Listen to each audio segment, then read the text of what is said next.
who are you? And if who you are and what you want are vastly separate from each other, how? It starts with asking yourself, who am I? And trudging through. Part of the journey of self-discovery is being willing to authentically ask yourself the question and to hell with what everybody else thinks. I have to be in relationship with myself, love myself. I can't invite someone to do something I don't know how to do myself. If you haven't heard it from anyone else, you are worth it. Okay, I'm committed now. I'm committed to the journey of self-exploration. Miesha, where am I starting? It's a journey worth traveling, your space for raw conversations and soulful insights around life's journey. Let's explore. Welcome back to the podcast. It's a journey worth traveling. And my name is Catherine, storytelling, and just taking y'all on these trips. It's absolutely a joy of mine. J. Crew, thank you for coming back and rocking with me for another episode. How's your week been? Has it been good? I really hope it has. And now I hope that you are ready to head back over to this island of self-discovery. So part one, it was all about the why of self-discovery. Why is self-discovery important? And now this episode is all about the how. So I am looking forward to you collecting even more souvenirs. Now, without further ado, let's head back over for part two. Okay, I'm committed now. I'm committed to the journey of self-exploration. Miesha, where am I starting? Like, what does that look like? Wow. It starts with asking yourself, who am I? And trudging through the answers to those questions. Like when you ask me, who is Miesha? There's a bit of a heartbeat that raises, my blood pressure goes up a little bit. Because when we talk about ourselves, we're exposing ourselves. It's a very vulnerable space. I am this. If the people don't associate with that, if they don't connect with that, then that puts me at a disadvantage if I'm worried about what other people think. Part of the journey of self-discovery is being willing to authentically ask yourself the question and to hell with what everybody else thinks. It has to start there. Because else we make moves. Well, so-and-so's not going to like this. This is not a good time for them. If I go out of town, if I try and do this, what do you want? Who are you? And if who you are and what you want are vastly separate from each other, how? Yeah, how we merge it. How we merge it. Yeah. And it begins with simple steps. How did I get to where I am? Mm-hmm. How do I get to where I'm going? Is there anybody that is in the place where I'm trying to go? If I'm trying to be CEO of my own company as a Black woman, do I know any other CEO Black women that I can talk to? How'd you get there? If someone is at peace, every time I see them, they're smiling. Every time I see them, they're not in a rush. Ask them, how did you get there? Why does it seem like you always have so much peace around you? And then listen. Listen. You can't know what you don't know. And you can't know if you're unwilling to listen to the person who does know. And again, you have to discover what that looks like for yourself. There are going to be people, well, I did this and I did this. And it's like, I'm so glad that worked for you. That's not going to work for me. And that's okay. Move on to the next one. But being committed to that journey and being willing to step out of your comfort zone. What are the barriers I've had to erect to keep myself safe and protected with where I am? Because those barriers that have protected us are also those barriers that hinder us from going someplace else. Come on. Tell us. Give us a word. And so when we want to figure out, how do I figure out who I am? Look at who's around you. Look at what is pouring into you. Look at what you listen to. What your set look like. What your set look like. What your set look like. One of the homework assignments my therapist gave me, which I think was such a great exercise in terms of like self-exploration. She said, I want you to find 3 people and I want you to ask them what are 3 of your best qualities and like what are those areas of improvement. So here's what I found out. If you do this exercise for self, let me kind of just give my 2 disclaimers. please find people who are on the path of self-discovery as well, who you look up to, or who you align with, who you track with in that way. The last thing you want to do is to ask people who don't know themselves. So I would say that's the first one. And then find people who you know genuinely care about you, that don't have an agenda when they're about to give you the answers to those questions. That would be my 2 disclaimers. You got any disclaimers? To kind of track alongside that, the people that authentically celebrate you. When something good happens, yes, they don't have okay, but look out for. They are like genuinely, they are championing you, happy for you, yes, and asking when the next one is coming. Because people, you can see who operates out of faith and fear in that area. Yeah. I think the other disclaimer, if you do decide to do this activity, and if you do, I would love to hear the responses from people. Yes, please. We want to know. DM us, email us. Yes, we want to know. We want to know. Definitely want to know. But another thing is to listen to what they aren't saying. And what I mean by that is, again, we have assumptions of what people perceive about us. That's why this is a really great activity, because we listen to the actual voice and not the voice that we've created of people in our mind. So, they're probably going to speak about this. Listen to what they haven't said. And then see what you thought they would say, how it contrasts or compares to what they've actually said. That also can help you to see what type of relationship you have with that person.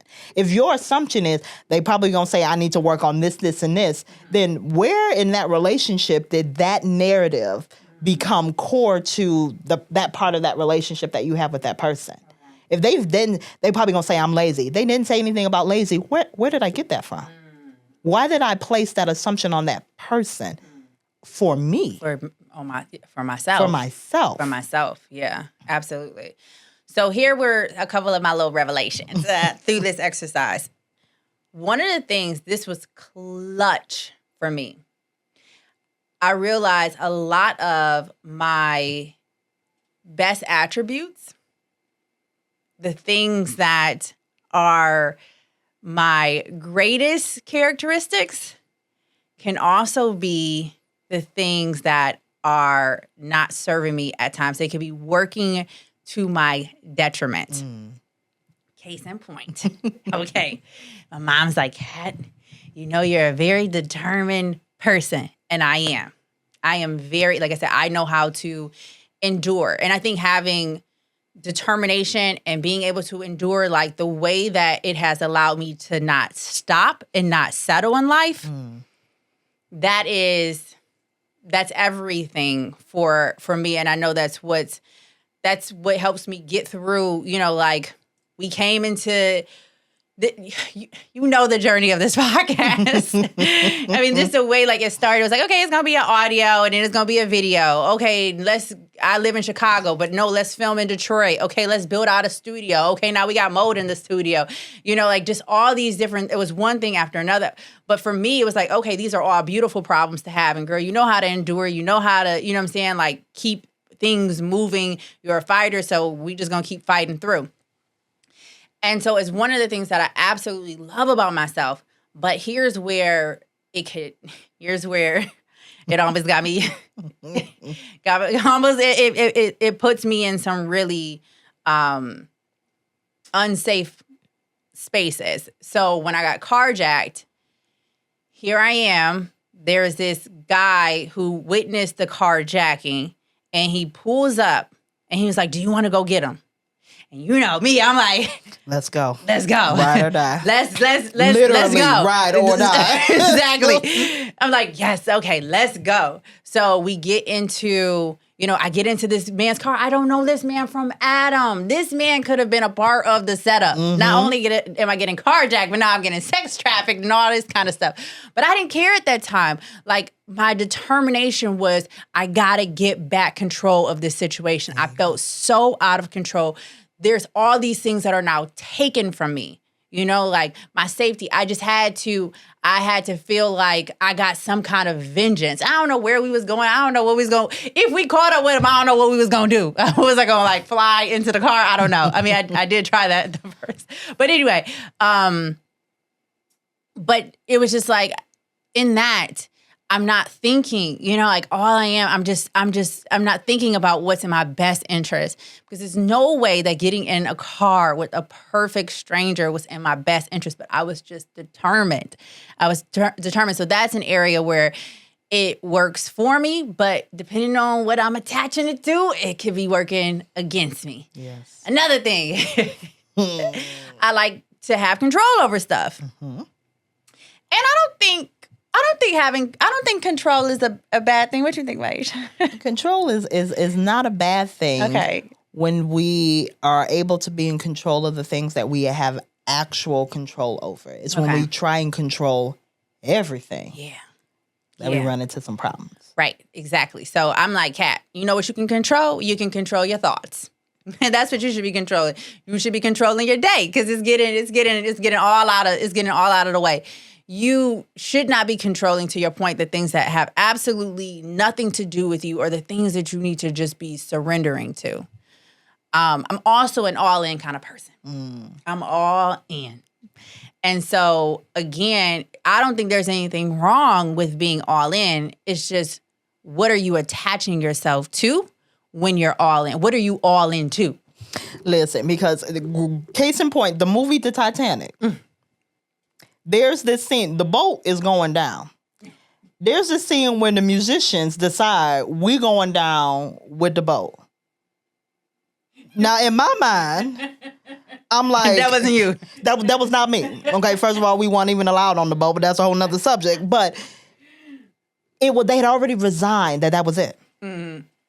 They had already resigned that was it. They were all in. They were going down with the boat. They were going to have this melodious end to their life. Great.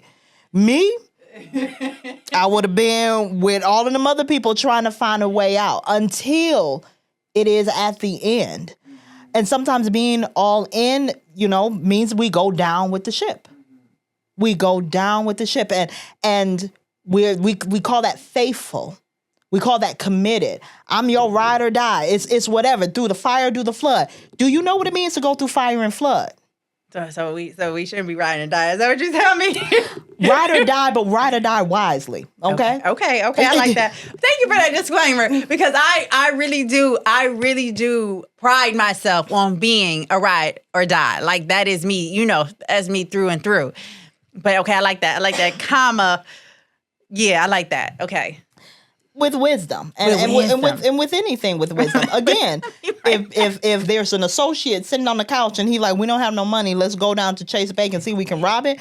Are you ride or die? No, sir, ma'am, I am not. That's when I will exit stage left. Yes. Y'all do what y'all gonna do. I'm gonna go home. Yeah. Because it doesn't benefit me. It's too great of a risk. Mm-hmm. But there are things that we apply risk to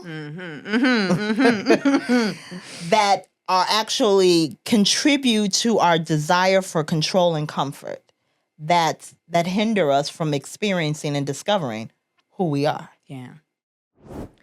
J. Crew, if you are enjoying this trip and you have not already, I would love for you to like and subscribe so that you never miss a trip and we can continue to grow our community. Now, back to this trip. So the exercise that you gave me, have you done this for yourself? I have. Okay. Is there anything you would like to share? Was there any key revelations for you in that exercise? Oh, absolutely. We know one and two. One of them is that I am a people pleaser. I think it's something that's also heavily attributed to those that identify with Enneagram 9s. They like to keep the peace. If it's going to rock the boat, if people are debating where we gonna eat, I honestly don't care, because I'm just hungry. Yeah. And whatever is going to move the process along is what I'm gonna vote for. But that often means that people don't really know who I am. I can find something I'm a great chameleon. I can find a way I can fit into almost anything, but is it what I really want? And if it means that there's peace among the people group, and I aim to want everybody to be happy and to be at peace, I'm willing to sacrifice myself and my own genuine wants and desires if it's for the greater good of the group. If I'm saying no to something, I want to explain why I'm saying no because I don't want you to be disappointed in me versus just saying no because it's no. Can we meet up? No, I really wish I could, blah, blah, blah. No, actually, I just don't have the time. And that's okay. And even if someone is like, man, you'll never have time to meet up. Okay, that doesn't speak to anything about who I am. I don't have to. Now I got to try and make it better. And I had to learn how to recalibrate myself and say, that is not who I am. I am not the one that needs to be yes to everybody else, and I'm a no to myself. I had to learn how to say yes to myself. And even when titles like selfish, self-serving were tossed around by, let's say it, people who did not know me, and yet their words were so impactful to me, I had to learn to say, they can say it, they can even have a crowd following for it, but it's not who I am, and I'm okay with that. Because at the end of the day, they're not giving me no money. They're not providing any of the things that I need for myself. I'm doing pretty damn well myself. I don't need their validation. I don't need their acceptance. I accept me. And that was something that, even to this day, I still have to wrestle with. It's a continuous process because I'm continually evolving and growing into who I'm meant to be in this season to prepare myself for the season that is to come. Oh, I love that. Oh, I so love that. I so love that. I definitely track with you on that. But like you said, like, because you know who you are, like, that's always going to guide you back. So it's like, I don't care how this person may perceive me because I know the truth about myself. Like, self-discovery is all about getting to know you and all about getting to know the truth of who you are so that when somebody comes in and tries to sway you against who you really are, you're able to be like, oh, no, You know what I'm saying? Like, that's not me. So it doesn't even bother me. You know, I can quickly go to the art of not giving a fuck because that's not me.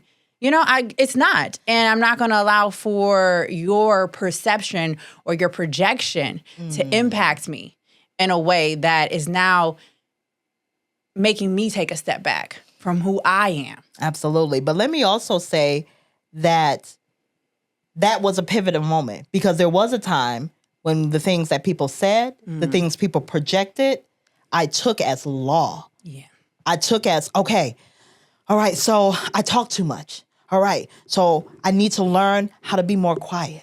I need to learn, and I would allow these words, these hurtful words at times, to really influence how I chose to live my life. Again, the defining moment for me was the breakup of my engagement.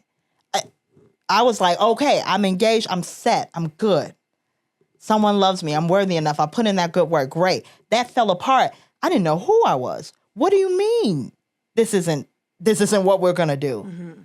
I thought, and so I had to become to a very real place, a very low place, that I put in all this work to be something and that's still not good enough. I can't. I can't. And yeah, there was a lot of crying and there was a lot of, I've never been one for the drama, but for a moment, you permitted I was like, yourself. I might want to ride through just to see if something can happen, just for a moment. But then I said, no. Again, the ride or die. I want to ride, not die. Okay, so I just roll past that. I'm glad you know that. I'm glad you know that. Me, it was a little touch and go there, but yeah. There are a few days. Okay, listen, we'll just leave it right there. But it's at that pivotal moment, that crossroad. Do I continue to try and live as other people tell me I should? Or do I now go into this untraveled road and figure out who the hell am I? If you travel down a dirt road, there's a path that has been ingrained into the dirt road. Yeah. You know, your tires kind of naturally go into the rivets there. But when you're creating a new path, you have to very intentionally, very forcefully go out of what has already been established to create something new. And there are times you'll slip right back in because it's so deeply ingrained. This new path, it's not It's not familiar. You've got to go over it a few times in order for it to develop its own path. Right. And you'll slip back into there and you have to say, okay, wait. Yes, what they said has hurt me. And their words, it cut deep. They're triggering. They're reminding me of what I've been in.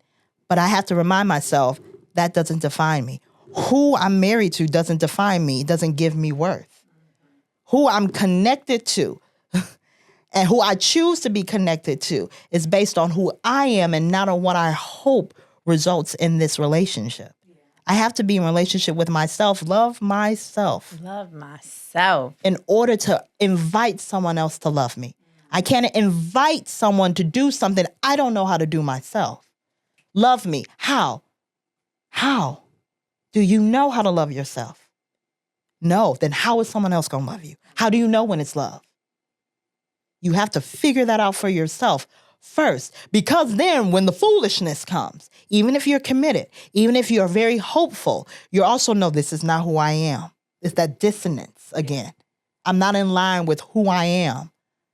Something has to change. And let me tell you, it won't be me. Yeah. It reminds me of, and this is something I stand on, and what my LCA was all about, because my cup at that point, after everything had happened, it was just like after I had hit that valley, the lowest valley, and my cup was empty, it was all about me filling up my cup. But I think that is something that's not a one and done type of thing, right?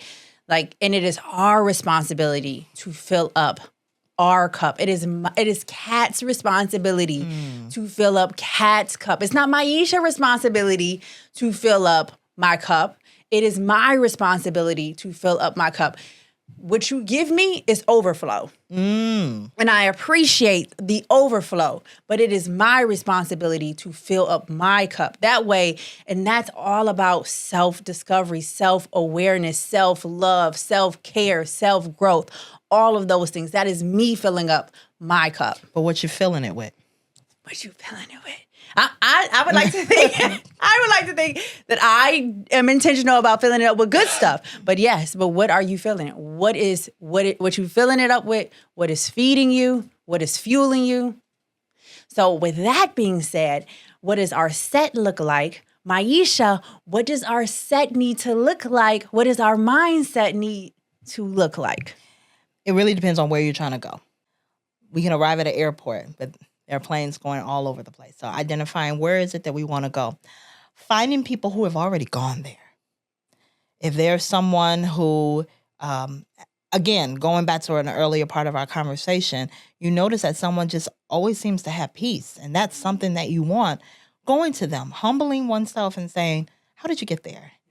What did that take and what did that look like? Being honest with yourself with where you're coming from. Ooh, I love that. Being honest with yourself. And again, that comes with taking off that mask that we've become so accustomed to erecting so that other people would see the version of ourselves that we think is most acceptable with the world around us.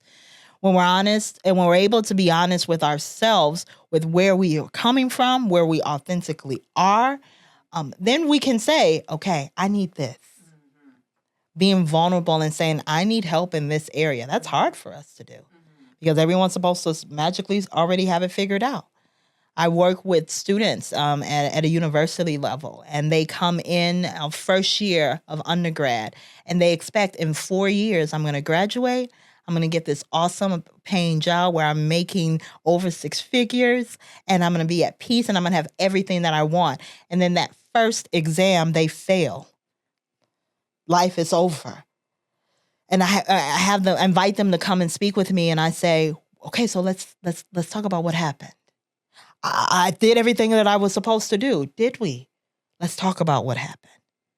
Oh, we didn't study because in high school we didn't have to study. It just came naturally to us. But in college, they tell you that you need to study, and you're like, oh, I don't need to study. I got this. And then you figure out, oh, I actually need to study. Well, I don't know how to study. Oh, so you need help studying. Okay, well, let's find a tutor. Okay, well, that tutor doesn't fit. Well, let's find another one that does fit. When we talk about self-discovery in our own lives, there are going to be people that help us. This is not a solo journey, even though it's a journey that only you can take. I hope that sounds very contradictory, but I hope that makes sense. Yeah. It's going to be a wonderful opportunity to meet different people along the way, to figure out who's in your set and who's around you. And then when you are authentic with yourself, honest and vulnerable about where you're coming from, then you can figure out first what you need to clean up before we move on. If I go shopping, if I go out of town, there's usually a bag that I keep that's empty to carry all of the things that I'm bringing from where I've gone. If not, I need to then throw some other things away because I can't take it all with me. And realizing I can't take it all with me. She did it. She did that for me. When we I was right before I went on my LCA. This is one of the amazing things about just having a therapist because it's purposeful dialogue. And the questions that Miesha be throwing out there for you to sit with, like, listen, people, I be having to give her credit because people are like, whoa. And I was like, no. I can't take credit. I can't take credit for that. That's already trademarked by Miss Miesha White. So I be having to give credit. But like to your point, so as I'm about to go on this LCA, this life-changing adventure. I didn't know it was life-changing at the time. I just knew my cup was dry and it needed to be filled. But I was intentional about wanting to self-explore and God explore and people explore and everything like that. She said to me, she said, Kat, okay, so what are you going to take with you? You know what you're looking to get out of this trip. If that is a goal, what do we have to take with us? And that was good. That was real good, because it gets you thinking, okay, what do I need to take with me? Then she hit me with, and what do you need to leave behind? Mm-hmm. That was it for me. Because so many times we think about how we're going to pack for this trip. But better yet, what do I need to ensure I don't pack so I can have the experience of a lifetime? Mm-hmm. That was money for me. And also the people that go with us. Let's take the travel again. There's certain people You can't travel with Miesha. I'll meet you there. We can meet up. Come on. Go out to dinner perhaps. But traveling together, no ma'am, no sir. Because that's going to interrupt my peace. And there's some people that we feel an obligation to take with us. They've been with me since day one, but it's day 365. Let them be your day one. And make room for the people that are going to be with you as you continue on this journey. And again, that's again about trying to keep the peace for the sake of other people. This is something that I really resonate with because, again, somebody, but I really want to do this. I really think we should do this. I don't want tension. And so usually it really doesn't matter to me. So I'm like, okay, if that's what you want to do, that's fine. But the minute I step into a situation and I recognize that it's not going to benefit my peace or it's going to definitely hinder or impede on my peace, I'm out. I have to be out because I can't trust you to worry about me and my peace. You're out here doing what it is that you want to do, and more power to you. I hope you have all the fun that you need. But as for me and mine, no. I got to fill up my cup. My cup with the things that I know that I need. Because if I fill it up with vodka, at some point in time, I need water. And if the friends I'm with is always pouring vodka into my cup until I'm just tipsy toasty on the floor. Okay. I can't blame anybody. Why don't y'all give me any water? I'm not responsible for you quenching your thirst. I can only offer you what I got. And if all I got is vodka and you ask me for it, that's what I'm going to give you. But where are the people that's going to give you water? Where are the people going to give you water? Yes. I want to piggyback off of that with my accountability partner.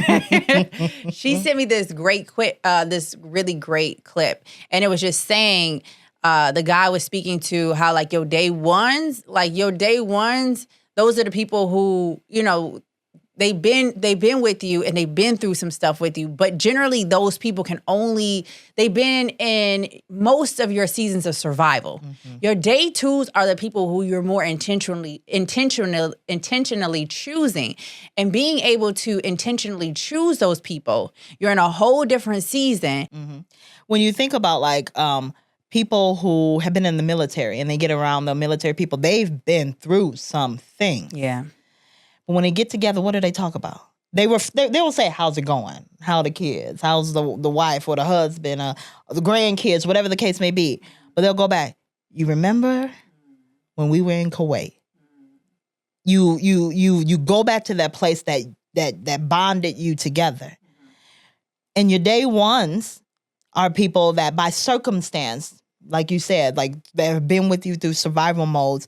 That's what you tend to talk about. You remember when we didn't have no money? Everybody put all of their change together and we walked to the corner store and everybody was able to get one 25-cent bag of chips and then one Capri Sun, and then we walked back to the neighborhood park, and wow, those are some good times. But that can't be what we do now. That can't be what we do now. Now is, wow, remember when we went to that conference? And we were sitting there and we were talking, or you were speaking, and I was able to go to that grand opening. Remember that. We create new narratives. What's the story you're telling? When you meet with people, and when people ask you, who are you? What's going on in your life? Who is Catherine? What's the story that you tell so that people can get to know you? And it really does depend on who you're talking to.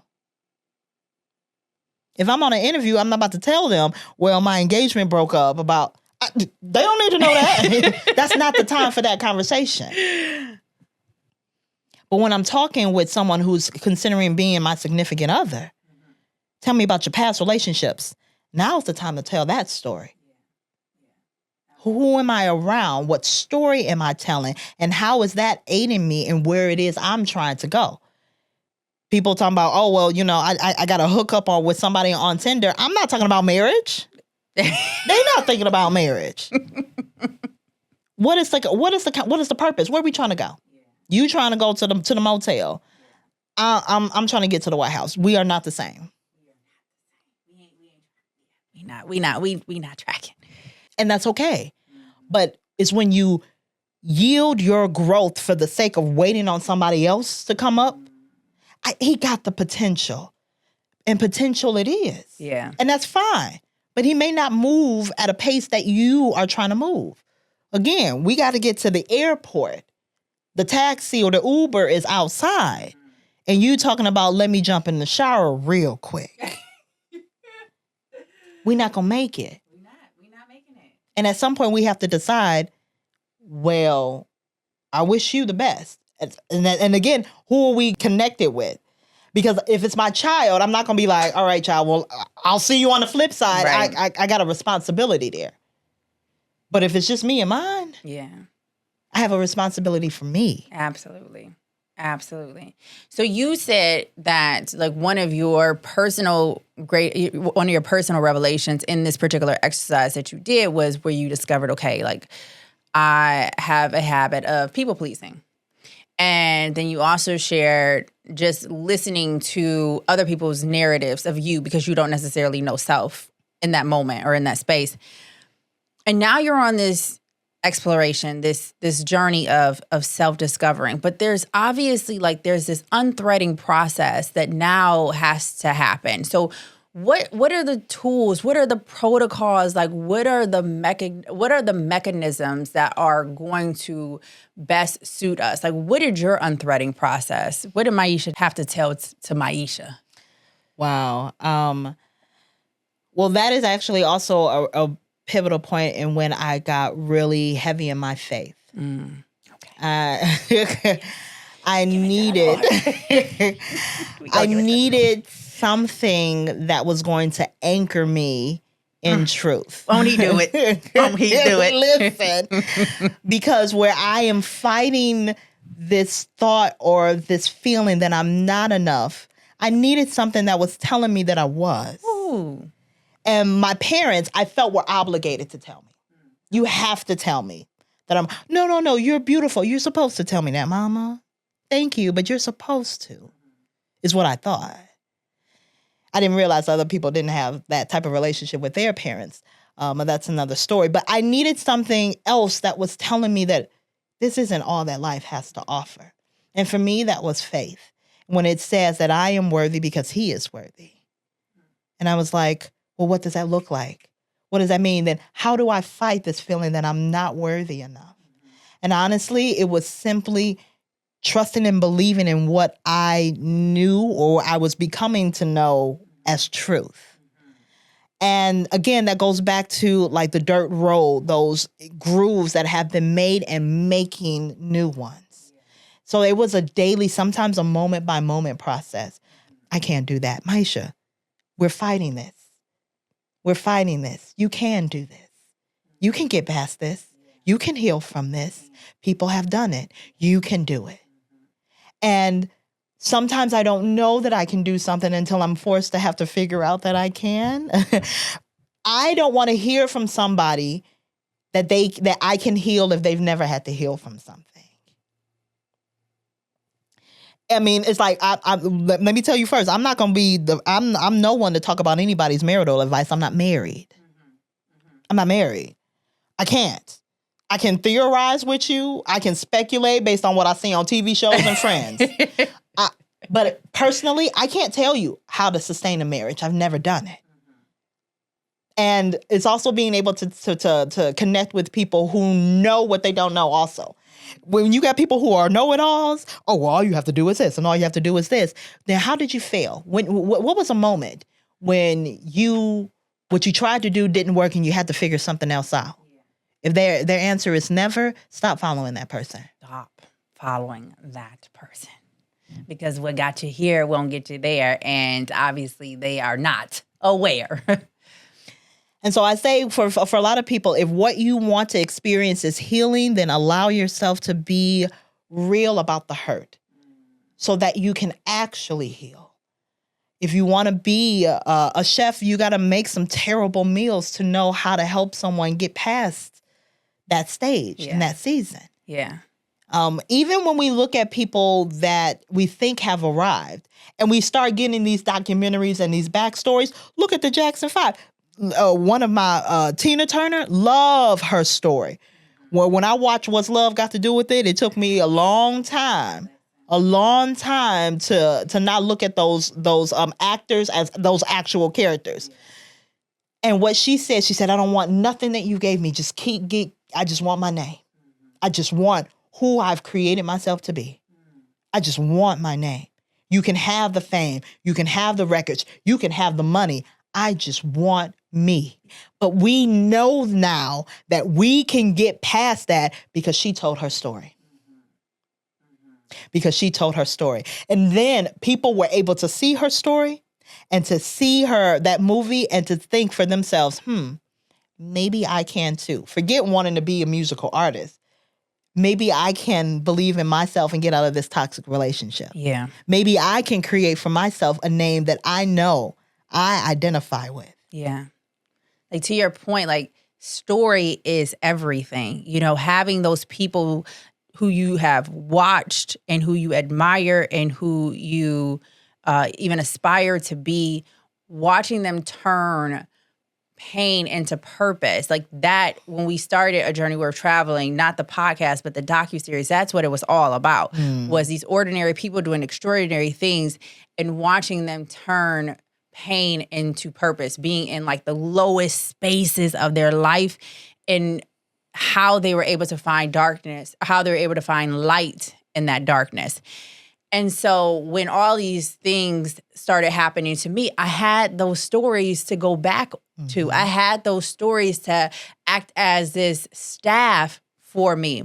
And so when the carjacking happened, and then I go on this LCA, you realize that so many material things just all this stuff can be lost in a Chicago December night. But the thing they couldn't take away from me, That's right. the thing they couldn't steal, That's right. was me.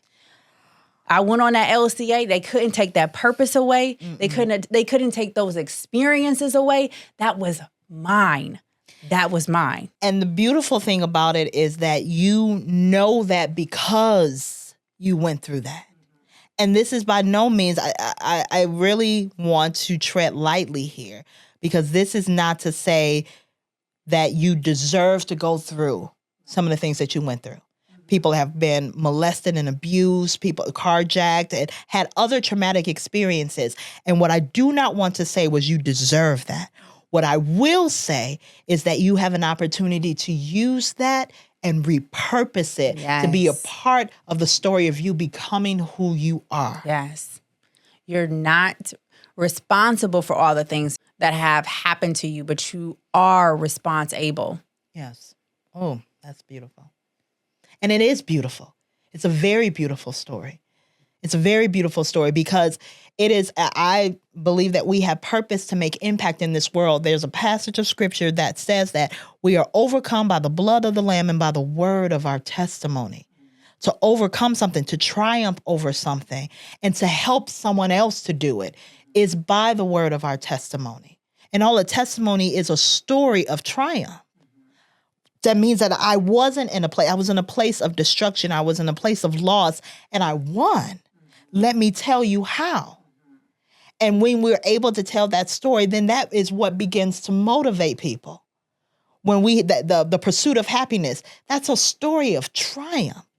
We watched him from the bottom get to the top, then that gave hope to people. And I always say that I heard another person say that we have to learn how to embrace the spectacularly mundaneness of everyday life, because it's spectacular. Sometimes it's the same thing over and over again. He time and time again went to try and present his case, trying to get somebody to listen to him, and had closed door after closed door, no after no. But he himself, he's like, I know that this is what I'm supposed to do. Mm-hmm. Mm-hmm. And if you're not going to give it to me, somebody else will. And if somebody else not going to give it to me, then I'll have to find a way to make it happen. But I know this is what I'm supposed to do. I know this is who I'm supposed to be. And when you know that, let's go back to What's Love Got to Do with It and Tina Turner. As you can tell, I love movies. Yeah, you do. There was a moment. There's been some homework assignments. Watch this movie. And let me know what you got from it. Let me know. And tell me why you think I had you watch this movie. Exactly. But there's a scene where he's trying everything to get her just off of her rocker.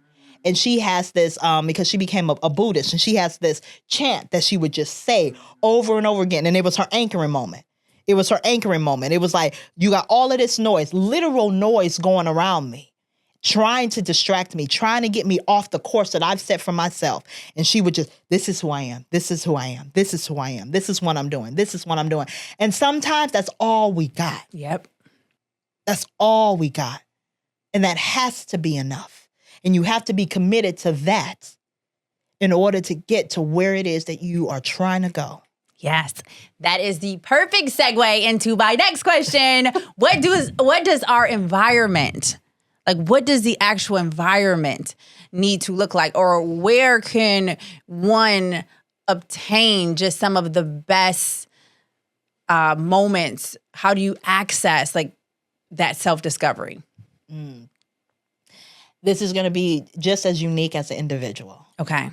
Because there is no set, do A, B, C, and D. And that's what we want. Yeah. Tell me, A, B, C, D, boom, this is what I get. Yeah. Honestly, there isn't an easy answer for that, because that comes with the process of self-discovery. Yeah. But some things I would say to be mindful of, and it comes back to, where is a place where you feel safe to be you? Yes. Oh, I love that.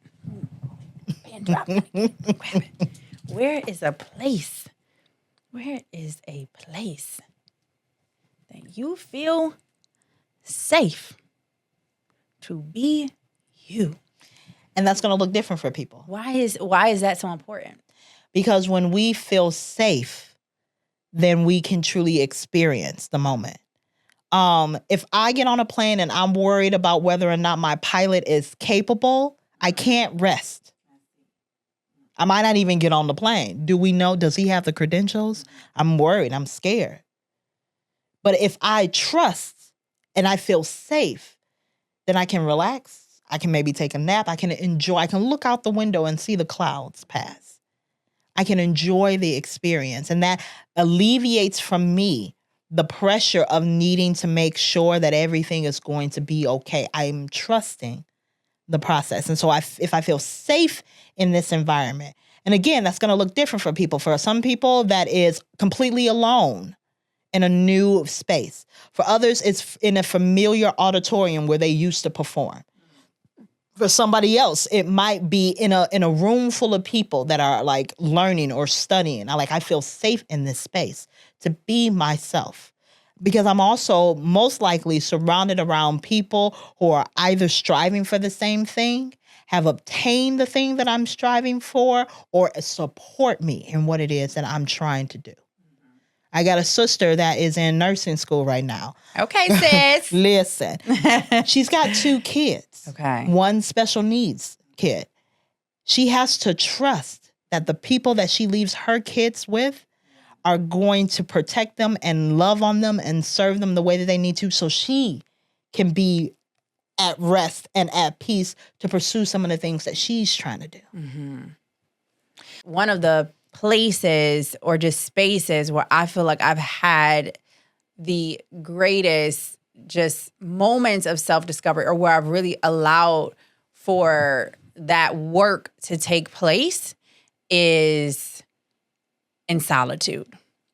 And so that's why we went to the island of self-discovery. Specifically this one where you can see it's alone. It's by itself. It don't got nothing. It's just surrounded by water. Because I feel like when you're able to remove like all of the distractions, all of the external noise, and you're able to be by yourself, that is when you're able to discover just so much about yourself. You're really able to go inward. And I remember, so when I was on this trip, and one of the activities that I did, right? I don't know if I shared this with you. Maybe I did. I don't know. Okay, so one of the activities that I did, I was in the monastery. I went to the monastery. And so it was this Buddhist monastery, and we had to meditate. Like, it was a meditation retreat. Let me tell you what we could not do. So we could not have our phones, no internet. We could not have music. There was no reading. There was no writing. There was no talking. Wow. It was just listening. It was just meditating. And I remember, so a couple of weeks before then, I did another retreat. It was this whole like rebirthing experience. I was like, okay, like new you, girl. Okay. Then I get to this meditation retreat where all the external things are just removed from my life, right? And I'm having to go completely inward. And in going completely inward, what I was not expecting was like this flood of things that I thought had been completely eradicated a couple of weeks ago to come rushing back. And now I'm having to deal with it. Now I'm having to unthread things and everything like that. And what it taught me, obviously, was like life is such a tending to process. But really, I had to go to that self-talk and that God talk. To your point, like when I asked you, where are you, like what has been one of like your greatest sorters? And you say, I had to go to God. In that moment, absolutely. Like for me, I mean, in life, absolutely. But specifically, it was like, okay, the way I had to kind of get myself out of that, the way I had to untangle what was happening in my mind was self-talk and God talk. But it's just so much in that kind of like isolation and that solitude that I think you permit yourself to be able to discover about you. And now I'm able to create the solutions. Now I'm starting to know, okay, this is what's triggering me. And now I'm able to create solutions that are going to serve me. Absolutely. And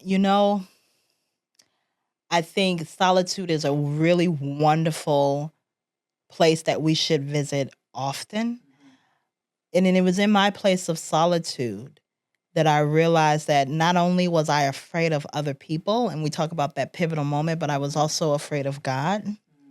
I was afraid of not being enough for him and not being enough. If I'm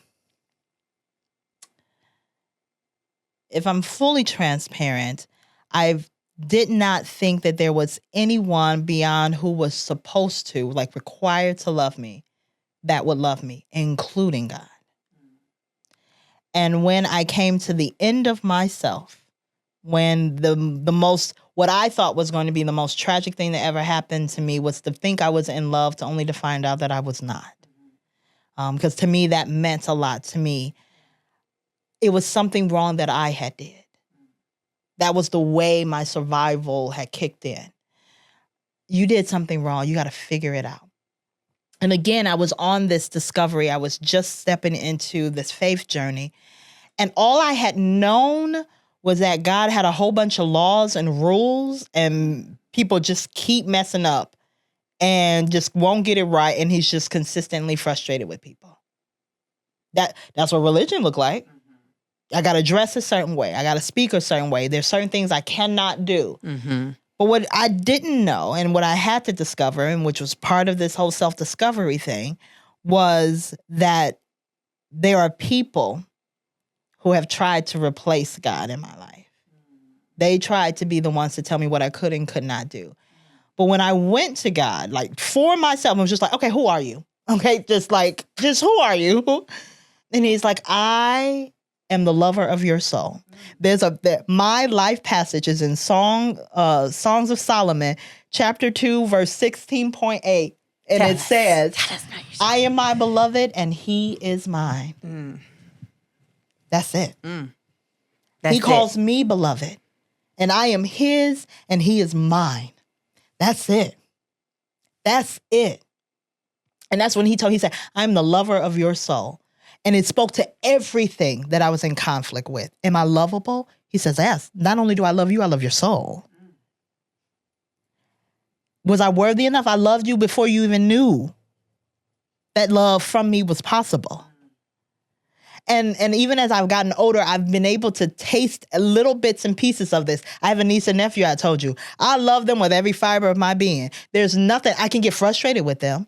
I can get sad that they don't see certain things within themselves. But baby, I'm not enough. I said, don't you come out. Ever let me hear you utter those words again. Let me tell you, you are enough. You are more than enough. And I love that I get to just pour that out on them. Because I remember when I didn't. And I remember how important it is to know that. Absolutely. And I was able to know that because I had experienced not having that. Mm-hmm. And that goes back to being authentic and honest with yourself, with where you're coming from. Yes. I'm coming from a place of doubt.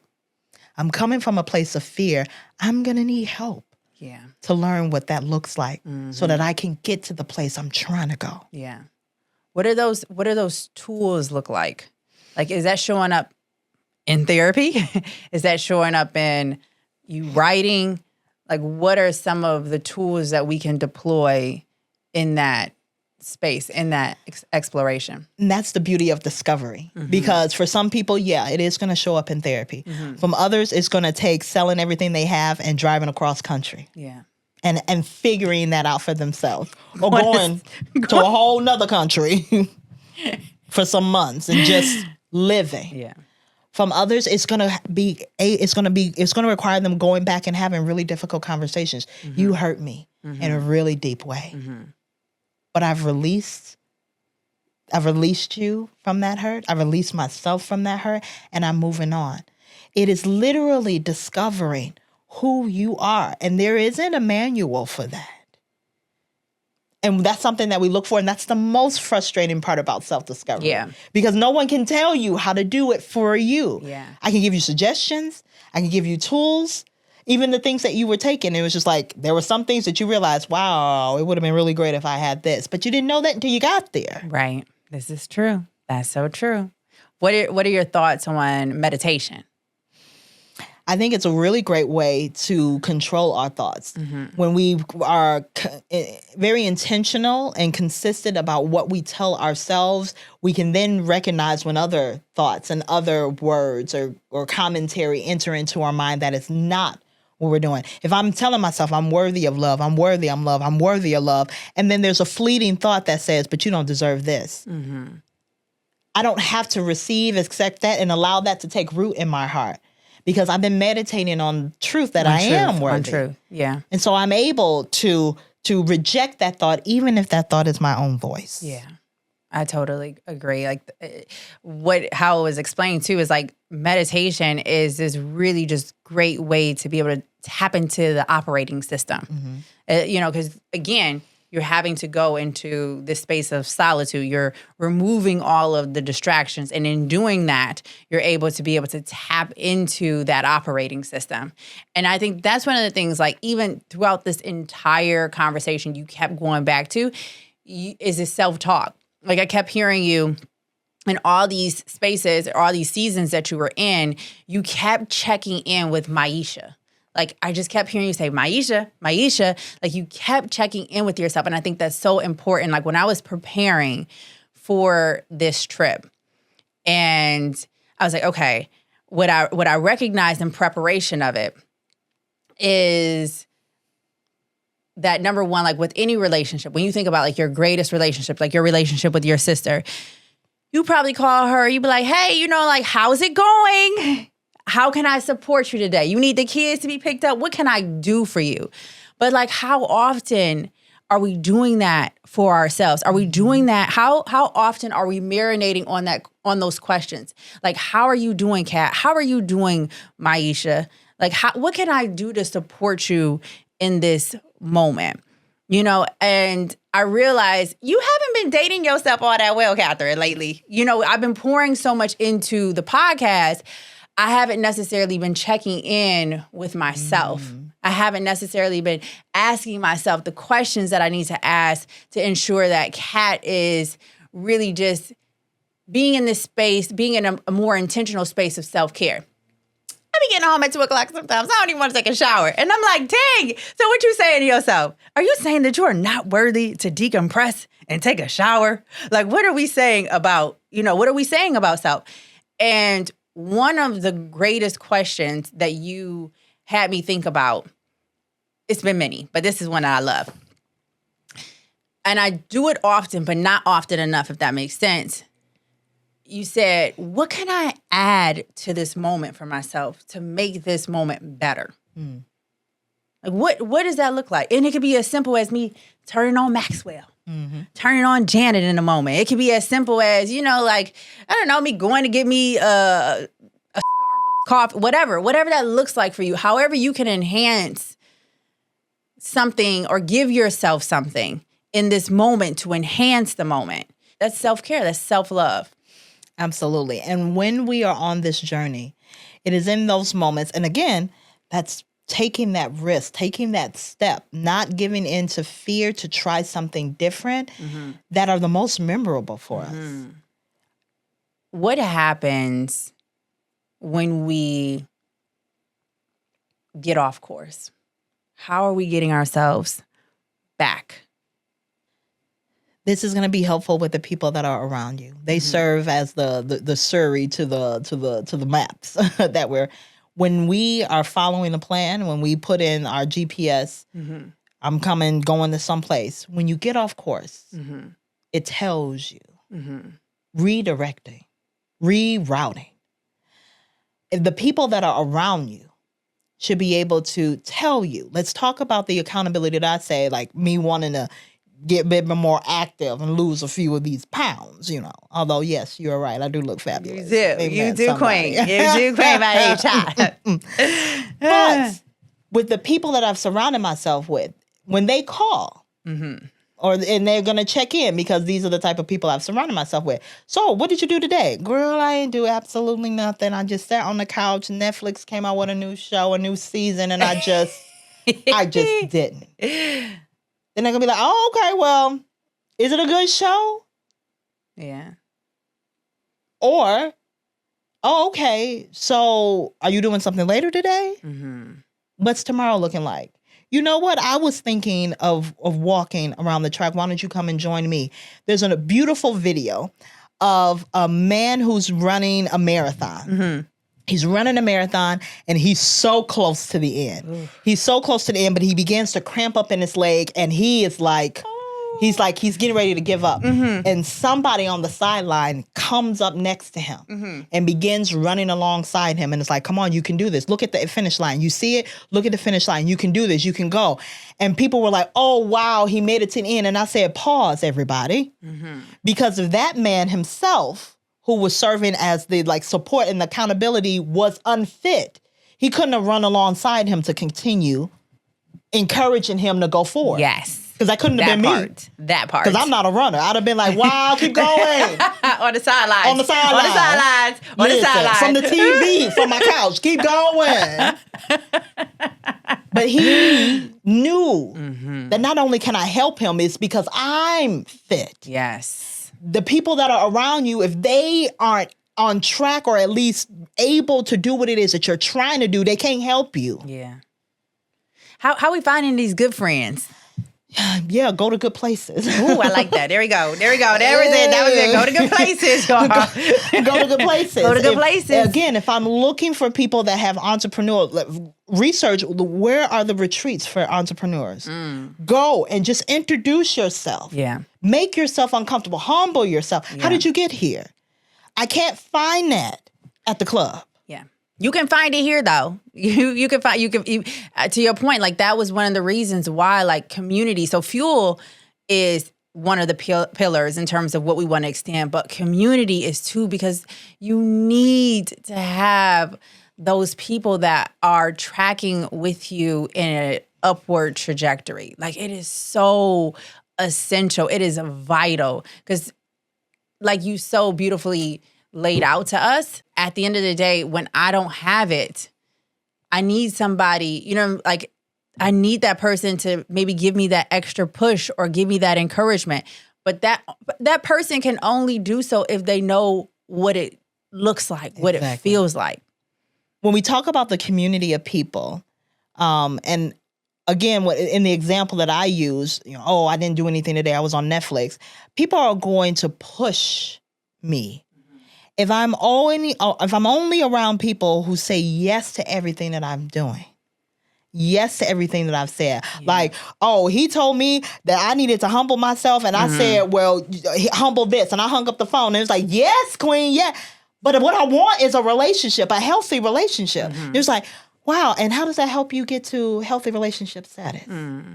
Well, he just not gonna tell me what I'm gonna do, and he was like, so who can?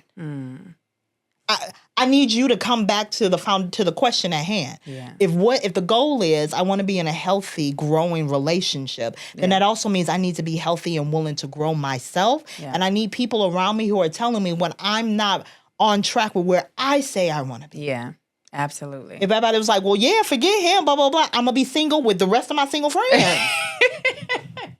And there's nothing wrong. Again, there's nothing wrong if I'm not looking for a relationship. That's great. That's why it's important to establish the goal. Yeah. What's the goal? Establish the goal. And that is you can only truly establish the goal if you know yourself. If you know where you're going, it goes all back to being in the space of self-discovery and self-exploration. So there was one thing that you said that I loved, and I want to pick that up really quickly.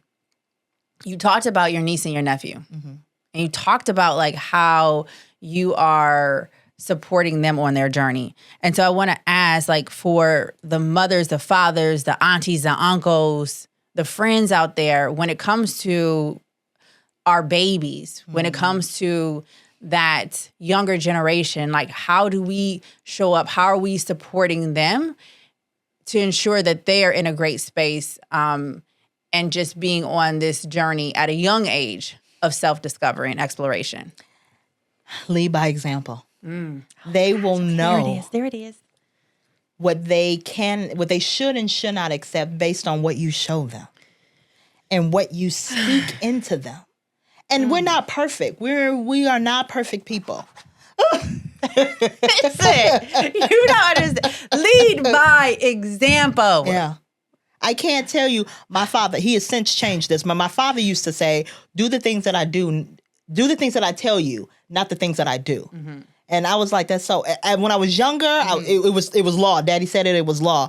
But as I got older, I was like, that was a bunch of bull. Mm-hmm. And he know it. Mm-hmm. And we got a great relationship now. I'd be like, that was a bunch of bull and you know it. Because if I'm watching you, mm-hmm.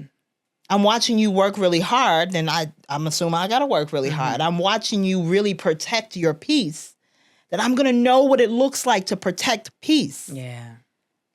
Yeah. And that's going to help me discover, okay, well, TT or mommy, when she has a moment, she just says, okay, she cuts off everything and we just sit and we just talk. Yeah. And that's so great. And also understanding that your children are not robots. They're living people. They aren't just out to do what you tell them to do.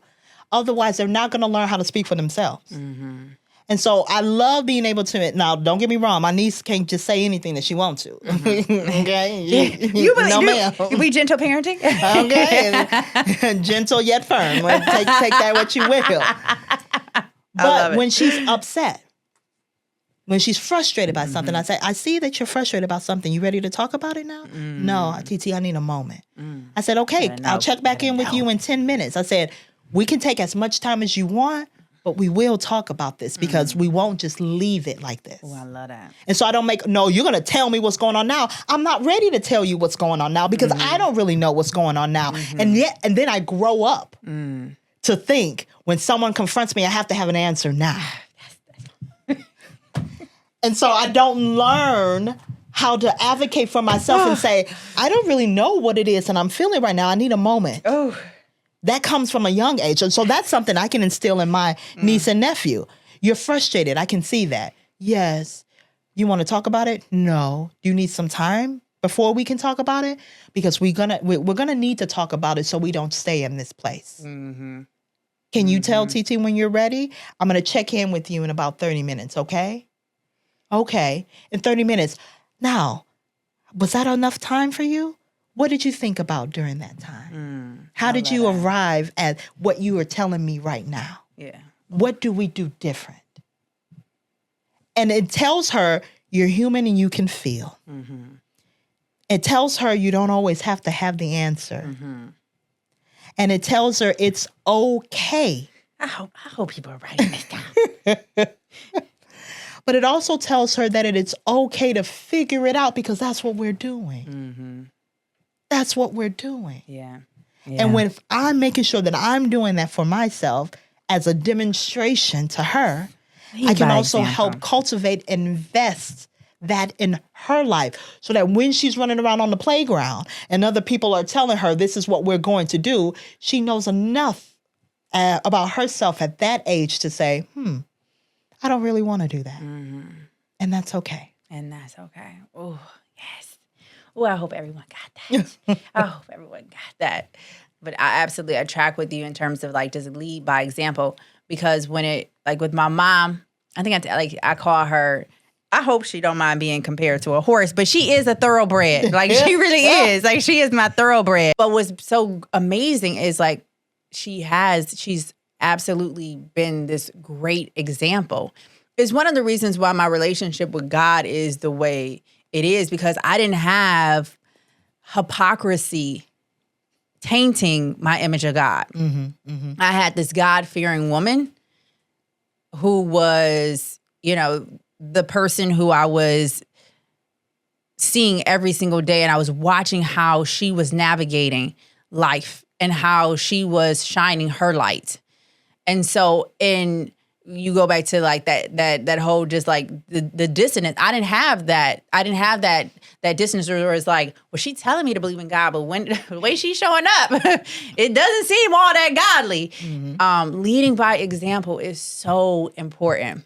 It's so important because this is one of my favorite lines, but I really believe that it is nurture. It's not nature. And I get that some things have to do with nature. I get that. Mm-hmm. But I think the core of things or the majority of something can be overwritten by nurture. Absolutely. Absolutely. And when you are able to lead by example, you also get to see the mistakes that people make. Mm-hmm. It takes away this unrealistic goal of being perfect. Yeah. Yeah. When you can resign yourself to say, I'm not going to be perfect, but I'm going to be the best version of me, we can go places. Mm-hmm. Absolutely. Miesha, I feel like we have arrived, at a place. I hope y'all got something. I hope y'all enjoyed this trip of going to the island of self-discovery. I know I did. I got a whole notebook over here full of stuff, okay? What are we telling J. Crew? What are we saying to them if maybe they're deciding what self-exploration, if they want to self-explore, maybe they're a little fearful. Maybe they're a little afraid to go on that exploration. Maybe they're on the climb and they're like, oh, this is work. Okay. Maybe they've got a little bit out of alignment. Like, what are we saying? How are we encouraging them in this moment? Is that I think just really wanting to say that you are worth it. Yes. I don't have to know you. I don't have to know your story. Mm-hmm. I don't have to know your circumstances to know that you're worth it. Mm-hmm. If you haven't heard it from anyone else, let me look at the camera. If you haven't heard it from anyone else, mm-hmm. if you haven't said it to yourself in a really long time, hear it from me. You are worth it. You are worth it. And because you are worth it, every sacrifice, every trial, every tribulation, every setback is merely stepping stones to where you ultimately will be. And that is very determinant upon whether or not you are willing to take that step. It takes one step after another. Mm. Ooh, thank you, Miesha. I'm a piggyback off of Miesha, and I'm just going to let you know that your journey is absolutely worth traveling. You owe it to yourself. You deserve it for yourself. Keep going. There is something on the other side. If you happen to be in a valley, if you're on that climb, I know it's difficult, but every single step is building up strength, and you are going to love the view when you get to the top. You are going to love it, and you are not going to regret it. Miesha, where can they find you? Where can they find you? Oh my goodness! Tell me. How can they? I mean, you don't call me off guard. I want to share. I want to share. Go right ahead. No, I'm saying I want to share you. I want to share you. Okay, so where can they find you? All right. Wow. I'm sure that I can give you like my email address. We'll put it. There we go. We'll put it in the description below, so they can reach out to you. But yes, she is an incredible spiritual being. She has sorted me, and I hope that she has sorted you as we went to the island of self-discovery. Thank you, Miesha, so much for being with me here today. Thank you so much for having me. It's been an amazing, amazing time. Thank you. And J. Crew, until our next trip, peace and blessings. Thank you, Miesha!